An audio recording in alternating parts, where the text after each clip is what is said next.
ایک آدمی کہے جی سر میں درد ہو رہا ہے، دوسرا کہے 2 نفل پڑھو، تیسرا کہے اٹھ کے اپنا یہ پونسٹان کی گولی کھاؤ، تو آپ خود سوچیں کہ یہ جو کہہ رہا ہے گولی کھاؤ، اس کی بات زیادہ دل کو لگتی ہے جو کہہ رہا ہے کہ اٹھ کے نفل پڑھو، اس کی بات دل کو زیادہ لگتی ہے؟ کس کی بات دل کے قریب ہے؟ تو اس سے پتہ چل جائے گا کہ ہمارا نماز کے ساتھ کیا معاملہ ہے۔ وَاسْتَعِينُوا بِالصَّبْرِ وَالصَّلَاةِ، مدد مانگو نماز سے، نماز کے ذریعے سے، اور صبر کے ساتھ اور نماز کے ساتھ۔ تو ہم بھی نماز تو پڑھتے ہیں، لیکن کیا نماز پڑھ کے وہ اطمینان ہوتا ہے جو 10 دینار جیب میں آنے سے ہوتا ہے؟ انہوں نے کہا جی تنگ دستی ہے، ایک نے کہا اٹھ کے نفل پڑھ، دوسرے نے کہا 100 دینار میں دیتا ہوں، کس کی بات سے اطمینان ہوگا؟ جو کہہ رہا اٹھ کے نماز پڑھو اس سے، یہ جو کہہ رہا میں 100 دینار ہدیہ دیتا ہوں اس سے؟ تو دل تو کہے گا نماز سے تو کچھ بھی نہیں ہوگا، 100 دینار سے تو کافی کام ہو جائیں گے۔ تو یہ ہر جگہ پر آپ غور کرتے چلے جائیں تو آپ کے دل کی دنیا کچھ اور ہے اور عقل کی دنیا کچھ اور ہے۔ ہم دین کو عقلی طور پر، نظریاتی طور پر، بغیر شک و شبہ کے مانتے ہیں، لیکن ابھی اپنے دل کو تسلیم نہیں کروا سکے،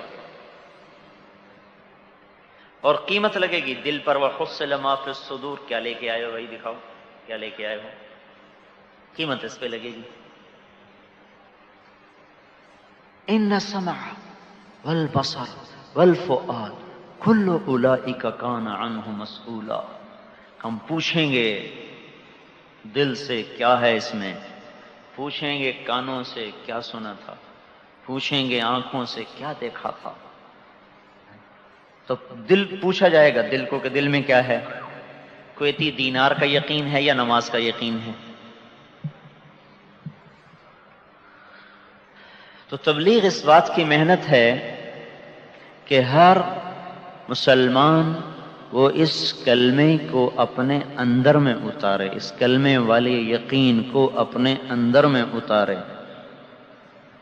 دنیا کا فانی ہونا عقل نے مان لیا ہے،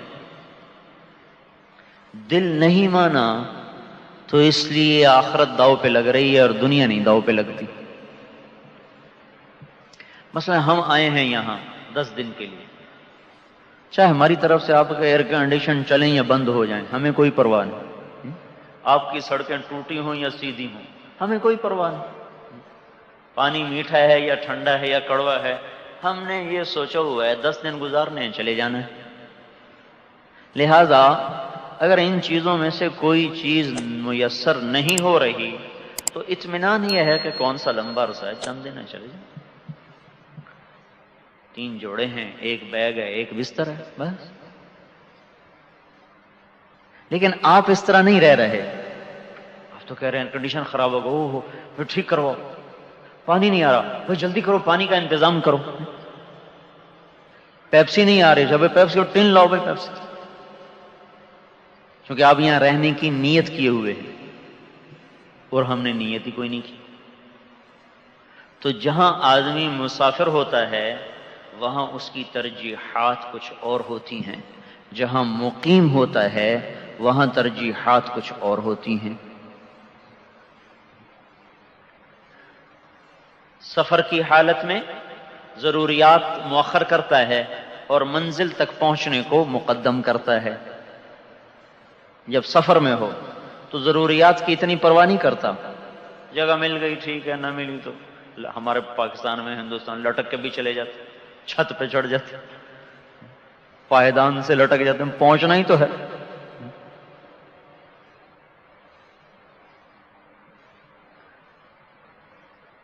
تو جب آدمی سفر میں ہوتا ہے تو منزل تک پہنچنے کو مقدم رکھتا ہے اور ضروریات کے پورا ہونے کو وہ ثانوی درجہ دیتا ہے، مؤخر کرتا ہے۔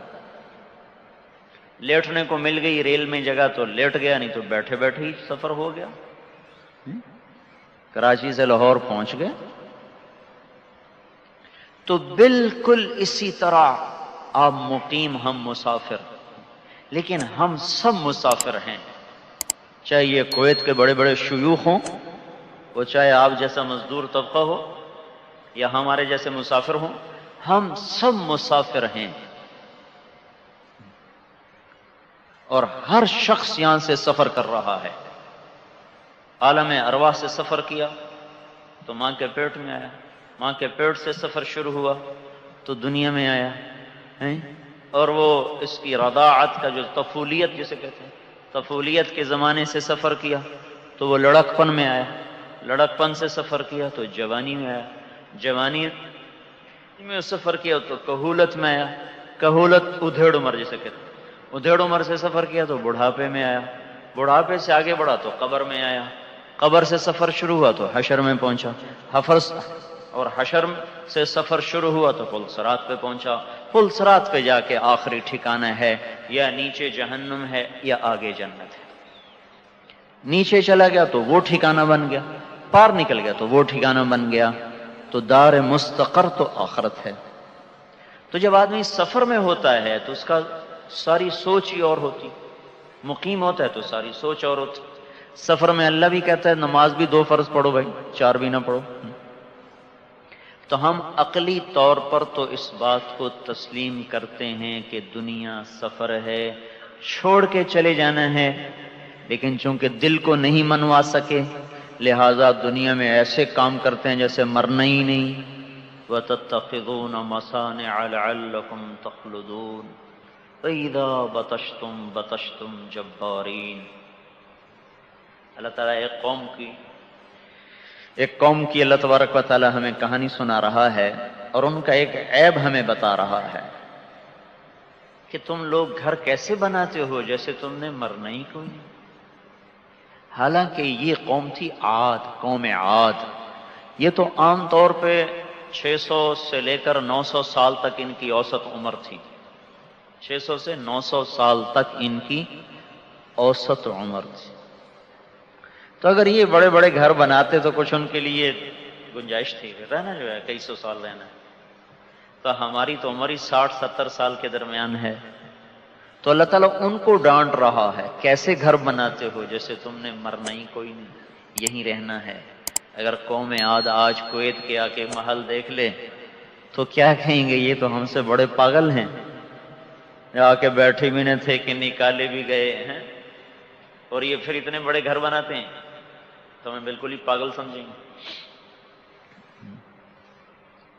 تو ہم اپنے دل کو نہیں منوا سکے کہ دنیا چھوڑ جانا ہے، لہذا ہم اس میں اس طرح چل رہے ہیں جیسے رہنا ہی ہے، مرنا ہی کوئی نہیں۔ أَتُتْرَكُونَ فِي مَا هَاهُنَا آمِنِينَ أَتَبْنُونَ بِكُلِّ رِيعٍ آيَةً تَعْبَثُونَ۔ کیا ہو گیا تمہیں ہر جگہ سیرگاہیں بنا رہے ہو، کہیں پارک، کہیں کلب، کہیں گراؤنڈ، کہیں میدان؟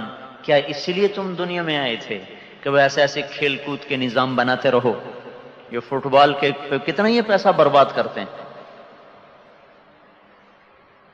اگر یہ پیسہ فقیروں مسکینوں کو دے دیں تو کتنوں کے گھر آباد ہو جائیں۔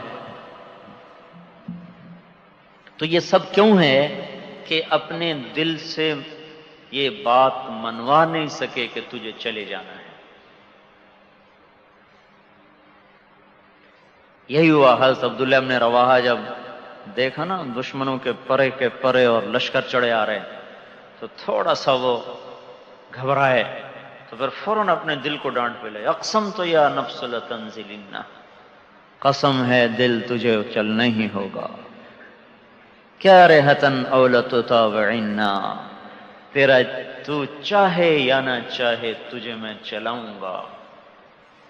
ان اجلب الناس وشد الرنا ما لی اراکی تکرہین الجنہ، دشمن بڑھ کے چلا آ رہا اور تو گھبرا رہا، تجھے کیا ہوا؟ تجھے جنت کا شوق ہی ختم ہو گیا؟ تو ان لوگوں نے اپنے دلوں سے اس بات کو منوایا، اس پر محنت کی، اپنے دل کو تسلیم کروانا یہ محنت ہے، وہ ہم نہیں کر رہے، اس لیے ہمارا دماغ کچھ اور کہتا ہے، دل کچھ اور کہتا ہے، اور ہم عقل کی بات اڑا دیتے ہیں اور دل کے تابع ہو کے چل پڑتے ہیں۔ دل کے ڈاکٹر ہیں، ہر مریض کو کہہ رہے ہیں سگریٹ مت پئیں، سگریٹ مت پئیں، سگریٹ مت پئیں، خود اندر بیٹھ کے سگریٹ پی رہے ہوتے ہیں۔ میرا اپنا بھائی دل کا ڈاکٹر ہے لاہور میں، وہ سارا دن مریضوں کو کہتا ہے سگریٹ مت پیو، سگریٹ مت پیو، سگریٹ مت پیو، خود گھر بیٹھ کے پی رہا ہوتا ہے۔ کیا بھائی تو عجیب ڈاکٹر، سارے جہان کو روکتا خود پیتا ہے۔ تو اس سے زیادہ دل کے ڈاکٹر سے زیادہ کون سمجھے گا کہ وہ سگریٹ مضر چیز ہے، لیکن اس کے دل نے نہیں تسلیم کیا تو اس کی عقل ہار بیٹھی ہے۔ تو ہم بھی اس وقت شکست خوردہ ہیں دل کے ہاتھوں۔ تبلیغ یہ محنت ہے کہ ان الفاظ کو دل میں اتار لو، دل میں۔ یہ صرف تقریر کی بات نہیں، یہ بہت گہری محنت ہے، دل کے یقین کو بدلنا۔ جب یہ یقین بدلے گا تو بس پھر سارا جہان ہی بدلا ہوا نظر آئے گا۔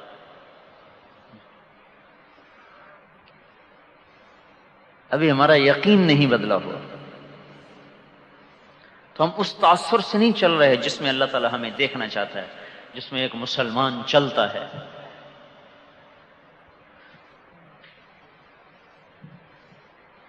تو یہ اس یقین کو بدلنے کی محنت ہے کہ اپنی چاہتوں پہ نہ چلیں، جو اللہ ہم سے چاہتا ہے اس پہ چلیں، اپنی مرضی پہ نہ چلیں، جو اللہ کی مرضی ہے اس پہ چلیں۔ یہ مٹ جانے کا گھر ہے، اس سے جی نہ لگائیں، آخرت سے جی لگائیں۔ ہم مسافر ہیں، کوئی ضرورت پوری ہوگی، کوئی نہیں ہوگی۔ دبئی میں ہم 3-4 گھنٹے ٹھہرنا تھا، ہمارے کوئی دل میں نہیں آیا کہ یہاں کوئی ہمارے لیے کمرہ ہوتا، کوئی بیڈ روم ہوتا، کوئی نوکر ہوتا، کوئی روٹی ہوتی، کوئی پانی ہوتا۔ ہم نے سامان اٹھایا، جا کے مسجد میں پڑ گئے، چھوٹا سا کمرہ نماز کا بنا ہوا ہے دبئی ایئرپورٹ پر، وہاں جا کے اپنا سامان رکھا، وضو کیا، نفل پڑھے، نماز پڑھی، پھر بیٹھ گئے، کوئی ایسے ہی پڑے پڑے لیٹ گئے، پھر اپنا اٹھے اور عصر کی نماز پڑھ کے چل پڑے۔ اور ہمیں کمرہ نہیں ملا، ہمیں کھانا نہیں ملا، لیکن ہمیں کبھی ہمارے کہیں دل میں بھی نہیں آیا کہ یار کہ ہاں یہ ہمارے ساتھ کیا ہو گیا، کیونکہ مسافر اپنی ضرورتوں کو کبھی سامنے رکھ کے نہیں چلتا۔ اور پھر جن کی منزل دور ہو وہ تو رات کے پہلے حصے سے تیاری پکڑتے ہیں۔ تو ہم موت کے مسافر ہیں، آخرت کے راہی ہیں۔ دنیا ہماری راہ ہے، منزل نہیں، راہ گزر ہے، منزل نہیں۔ آج کے علم نے اور آج کی سائنس نے اور آج کی مغرب کی تہذیب نے ہمارے سامنے دنیا کو منزل بنا کے پیش کیا ہے، اور اللہ کے انبیاء نے اور اللہ کے محبوب رسولوں نے اور ہمارے محبوب مصطفیٰ صلی اللہ علیہ وسلم نے اپنے علم سے ہمیں دنیا کو گزرگاہ بنا کے پیش کیا ہے۔ جیسے میں نے پہلے کہا، ایک مقیم ہے، ایک مسافر ہے، دونوں کی سوچ ایک نہیں ہو سکتی۔ انبیاء کا علم کہتا ہے کویت راہ گزر ہے، دنیا کا علم کہتا ہے کویت رہنے کی جگہ ہے۔ جو رہنے کی سمجھے گا اس کی سوچ اور ہوگی، جو گزرگاہ سمجھے گا اس کی سوچ اور ہوگی۔ اللہ اور اس کے رسول متفق ہیں کہ گزرگاہ ہے، گزرگاہ ہے، ٹھہرنے کی جگہ نہیں۔ شیطان اور اس کے سارے چیلے متفق ہیں ٹھہرنے کی جگہ ہے، قیام کی جگہ ہے، عیش اور نشاط کی جگہ ہے۔ تو ہم اپنے دل سے یہ بات منوانا چاہتے ہیں کہ نہیں نہیں نہیں، تو مسافر ہے، تجھے جانا ہے، تجھے چھوڑ کے جانا ہے، تو مسافر ہے، یہ جہان چھوڑنا ہے۔ یہ دل کو یہ بات کہلوانی ہے، دل بولے دل، زبان، عقل، یہ لاکھ شور مچائیں، جب تک دل نہیں بولے گا جسم اطاعت نہیں کرے گا، دل بولے گا تو تب جا کے جسم اطاعت کرے گا۔ تو بھائیو، اگر آپ اور ہم یہ نیت کر لیں تو سارے کویت کو اللہ تعالی ہدایت دے سکتے۔ کسی قوم کی ترقی اس کی زیب و زینت اور چمک دمک نہیں ہوتی، کسی قوم کی ترقی اس کی نسل کے اخلاق و کردار ہوتے ہیں۔ آج پوری دنیا غیر ترقی یافتہ ہے، اور آج پوری دنیا بد تہذیب اور گنوار پن میں چل رہی ہے کہ یہ سڑکوں کا سیدھا ہونا تو کام سمجھتے ہیں، اپنے آپ کو سیدھا کرنا کام ہی نہیں سمجھتے۔ چیزوں کا صاف ستھرا ہونا تو کام سمجھتے ہیں، اپنے اندر کو صاف کرنا یہ کام ہی نہیں سمجھتے۔ دنیائی آقاؤں کو راضی کرنا اپنا کام سمجھتے ہیں، زمین آسمان کے بادشاہ کو راضی کرنا اپنا کام ہی نہیں سمجھتے۔ تو یہ اس چیز کی محنت ہے جو ہر مسلمان پہ فرض ہے۔ پھر ان اسباب سے آدمی کب تک لے گا؟ موت تک۔ لیکن حضور صلی اللہ علیہ وسلم علیہ اعمال سے اور دین سے یہ قیامت تک لے سکتے۔ ایک دفعہ نماز پڑھی اور ہمیشہ کے لیے اس کا اجر ملتا رہے گا۔ 100 دینار خرچ ہو گئے، دوبارہ تو اس سے وہ چیز نہیں آ سکتی، نئے 100 دینار لاؤ۔ لیکن آج جو عشاء کی نماز پڑھی ہے اس پہ قیامت تک ملے گا، اور قیامت کے بعد جنت میں ہمیشہ ہمیشہ کے لیے ملے گا۔ ہمارا اعمال پہ دل آ جائے، دل آ جائے، ہمیں اسباب سے وہ تسلی نہ ہو جو اعمال سے تسلی ہو، ایسا دل آ جائے۔